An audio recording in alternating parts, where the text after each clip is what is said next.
9.5 సంవత్సరాలు ఉద్యమాలు చేసినాము, ఉద్యమాల నుంచి వచ్చి ప్రభుత్వాన్ని నడిపినామని మాట్లాడింది కదా. ఉద్యమాల నుంచి వచ్చిన పార్టీ ప్రభుత్వాన్ని ఏర్పాటు చేస్తే ఉద్యమ సందర్భంగా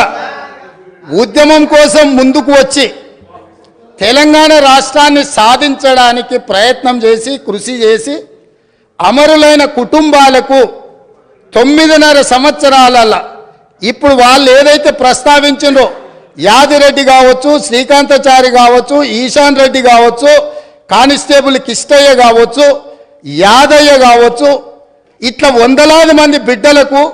ఈ 9.5 సంవత్సరాలలో ఏ ఒక్కరోజైనా ప్రగతి భవన్కు ఆహ్వానించి మీ కుటుంబం మీ బిడ్డల ప్రాణ త్యాగాలతోని తెలంగాణ రాష్ట్రాన్ని సాధించడం, ఈ తెలంగాణలో అత్యున్నతమైన గౌరవం మర్యాద మీకు ఉంటుంది, మీరు నా కుటుంబ సభ్యుల కంటే ఎక్కువ నీ కుటుంబంలో నీ బిడ్డను కోల్పోయినావు, నీ కుటుంబానికి నేను పెద్ద కొడుకునవుతా అని చెప్పి ఆనాటి ముఖ్యమంత్రి బుక్కెడు బువ్వ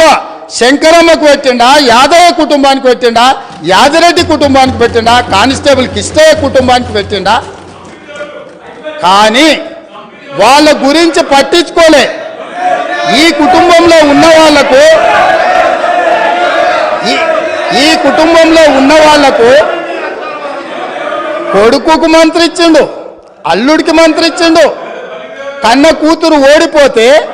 ప్రజలు తిరస్కరిస్తే ఎంబడే శాసన మండలి పదవి ఇచ్చిండు. సొంత కుటుంబ సభ్యుల మీద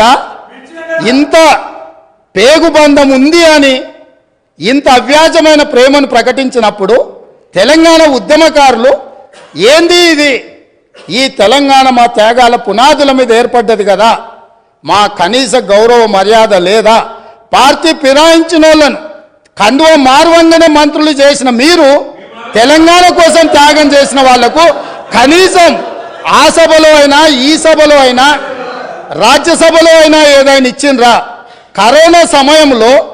బ్లాక్ మార్కెట్లో కరోనా మందు 2,000 రూపాయల దాన్ని 50,000కు అమ్ముకొని 424 ఎవరిని కుటుంబ సభ్యులుగా వాళ్ళు చూసిండ్రో ఒక్కసారి ఆలోచన చేయండి అధ్యక్ష. అదేవిధంగా అధ్యక్ష, ఆనాడు నళిని అనే ఒక